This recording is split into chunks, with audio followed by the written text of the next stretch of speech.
Setiap petang, anda minum iced Spanish latte. Rasanya manis, sejuk dan sangat memuaskan. Tapi, pernah tak anda fikir apa yang sebenarnya berlaku dalam badan anda?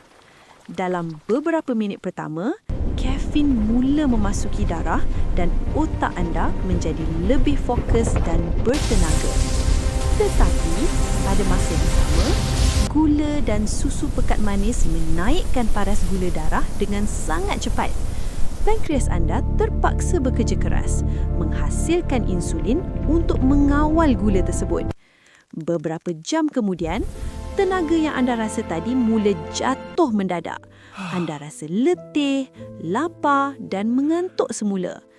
Jika ini berlaku setiap hari, lebihan gula boleh disimpan sebagai lemak dalam badan. Terlalu banyak kafein juga boleh menyebabkan degupan jantung lebih laju dan sukar tidur malam. Namun, jika diminum secara sederhana, kopi juga boleh membantu meningkatkan fokus dan mood. Jadi, lain kali anda memegang segelas iced Spanish latte sejuk setiap petang, ingatlah, badan anda sedang